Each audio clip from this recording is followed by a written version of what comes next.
Kia ora koutou, ngā mihi o te ata, greetings and welcome of the day. I've got quite a heavy cold, so excuse my nasalness on top of my Kiwi flattened vowels, and I recently have had no voice, but I'll do my best.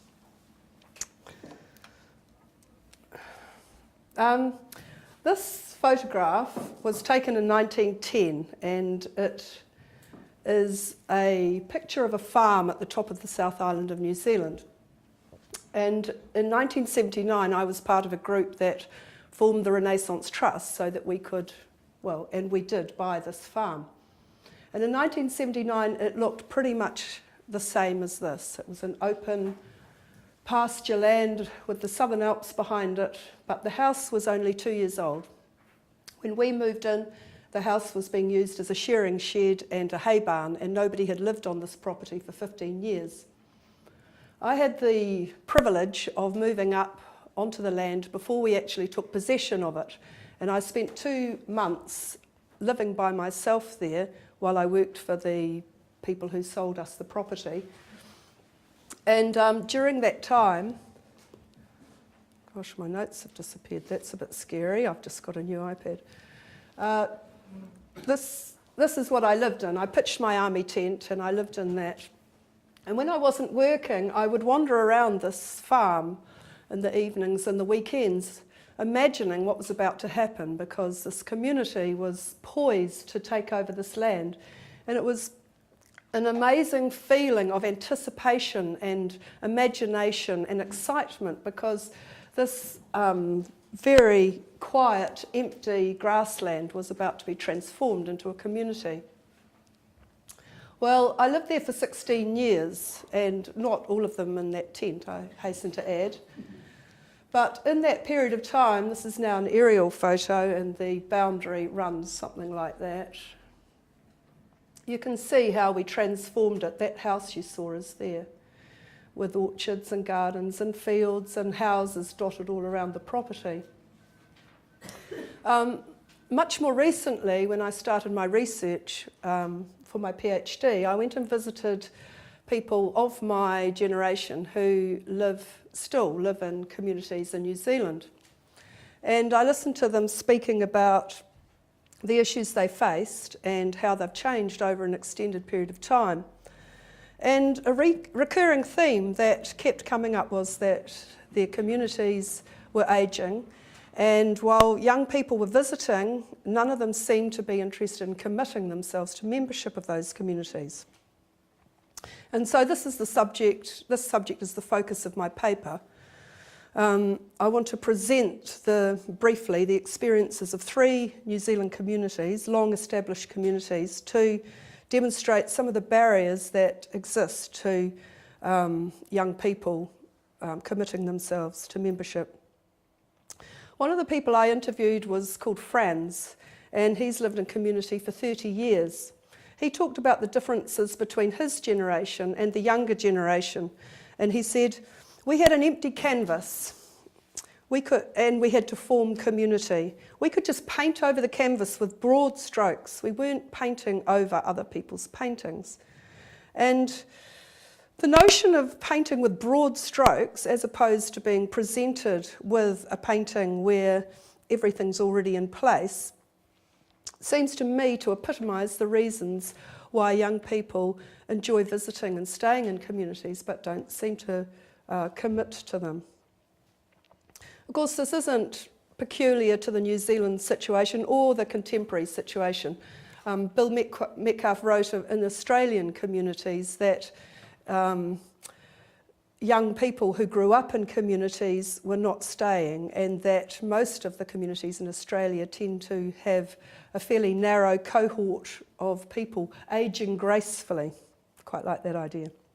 And Rosbeth Moss Cantor wrote of 19th century communities the same thing, the fact that they couldn't retain the second generation or other young people led to the dissolution of many of those long-lived communities. I want to talk about Tui community, where Franz lives in the South Island. That one. need my spotty thing, that it comes up in here into the national park. All this land is part of theirs and goes down to the sea here. Their community house is here. This is their sewage ponds, and all the houses live up in this valley and in this valley. This community, it's 30 years old. It was established in 1983. And like Renaissance, when the founders moved there, there was just one very rundown old house, which the group used as their community house while they built the infrastructure and their own houses. They lived in caravans and house trucks while they were doing that. This community is very prosperous and well organised, and one of the community-run businesses is educational workshops that are run, and of course they attract a lot of young people. And one of the reasons given by some of the attendees of a permaculture workshop there for not being attracted to make Tui a permanent home is that the idea of living in a community that's run by people of their parents' generation and who hold entrenched positions of power and live fairly independent lives is not a particularly attractive idea despite their shared values. And they also made reference to the fact that it was so well established that the challenges of building something from the beginning isn't possible.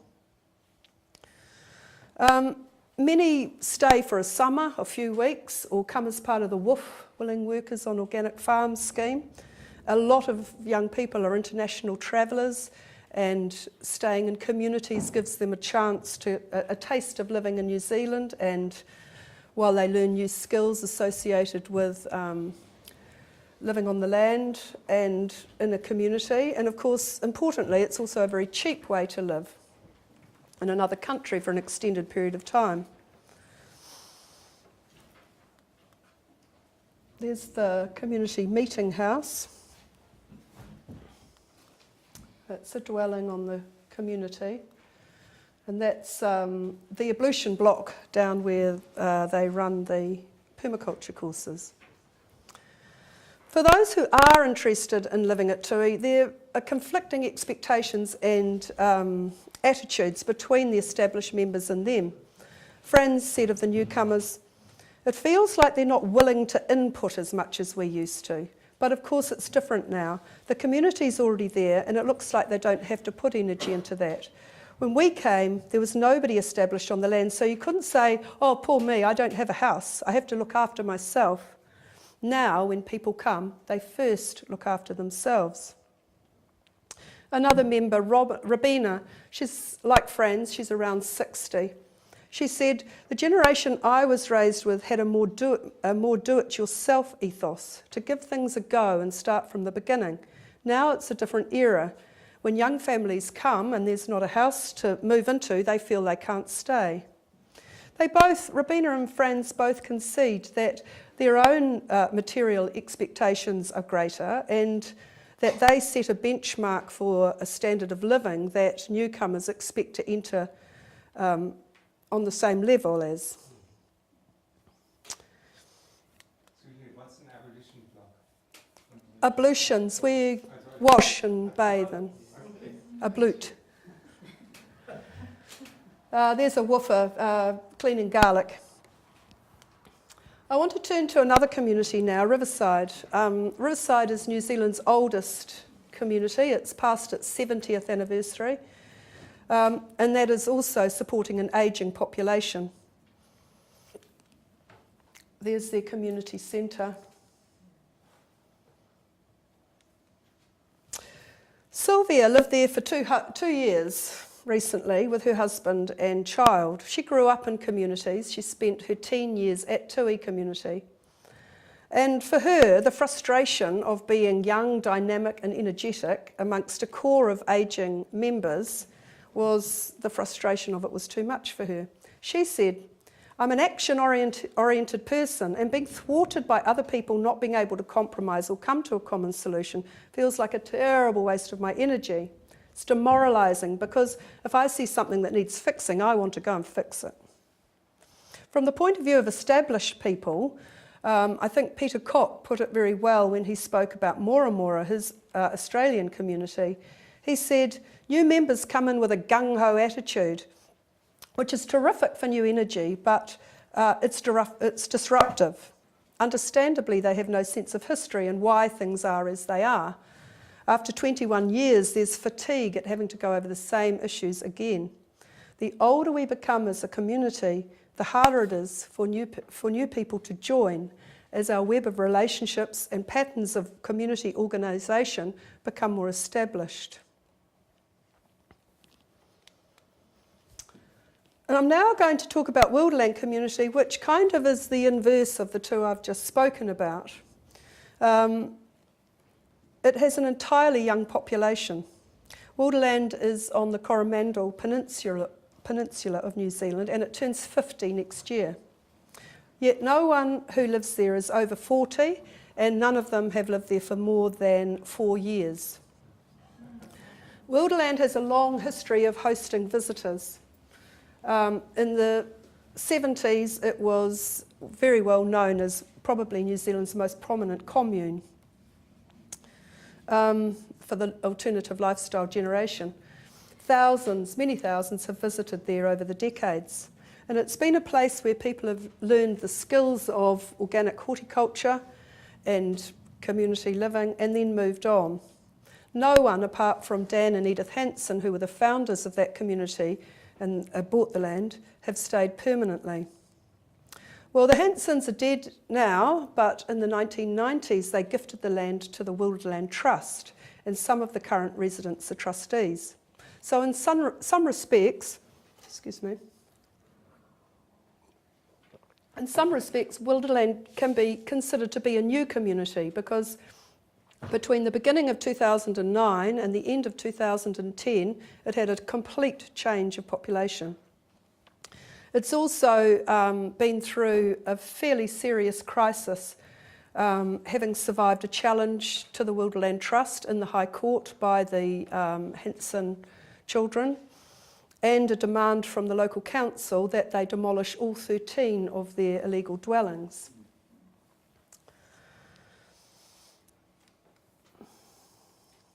Some young people, woofers. That's one of their illegal dwellings. Avner and Russell are two men who have been instrumental in negotiating solutions with these outside bodies and for bringing Wilderland back from the brink of dissolution. When I first listened to them both speaking about Wilderland and its purposes 3 years ago, they expressed high idealism and expectations, and they were very intense and passionate about what they were doing. Russell expressed the view that the people at Wilderland were working together for something for the world, and that the community was going to be a guiding light for others. Avner explained that he was sacrificing all securities for something that was happening now, and it was something he found easy to do because he felt very passionate about it. They felt they were rebuilding the community, respecting the Hansons' original ideals, but with a greater degree of organisation and structure. And there were plenty of young people about who also expressed this enthusiasm for what Wilderland represented.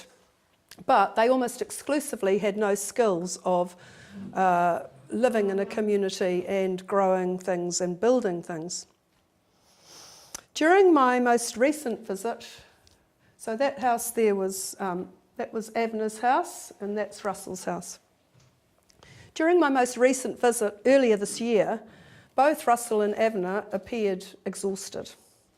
Avner talked about the grinding effects of poverty and having no money to fix anything or go anywhere, and the demands of living in a place that not only has extensive lands to manage, but also has an infrastructure that is in dire need of major upgrade. They both spoke about the difficulties of attracting experienced, skilled and capable people to join them.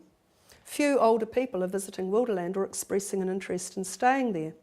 And Russell believes this is because older people are looking for a lifestyle, as he put it, whereas Wilderland is a public service project, and people can come either to receive a service or to give it. So a focus on building a stable community is not a priority for him.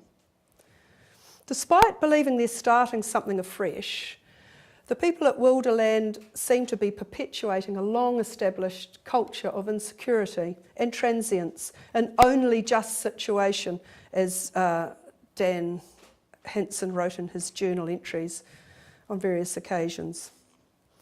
Avner said, "When I came here, I was ripe for learning. When I'm gone, there might be another who is ripe, just as I was for learning, and who is going to take on this learning and then move on, and maybe another one will come. This is one option for Wilderland, having a group of people that is always changing, to be a centre where people can just take it and have a go." Russell wants to produce a management system so that this is possible, so that new people can come in and work with a well-documented set of procedures. In a broader sense, this describes the process of change and renewal that happens in any community or society, from the micro level right up to the transition from one generation to the next. I have no answers for how young people can be drawn into membership of ageing communities, but the experiences of these three communities show that young people with strong ideals need the space to experiment and to struggle and to overcome and adjust their ideas in the process of building community for themselves. And it's very difficult for them to achieve that in an established community. The people who have lived in community for a long time have been through this and moved into a more prosperous and settled phase. Young people entering these communities can enjoy the benefits of that prosperity, but not having been part of the process, they're less inclined to feel a sense of ownership or attachment or commitment to them. For these three communities, which importantly have secure ownership structures, they're all, the lands are all held by charitable trusts, and so their continued existence is fairly assured. But one thing is for certain, the current established generation will fade away in the not too distant future, and the next one will take over and proceed to apply their own paint to the canvas. Thank you. Thank you.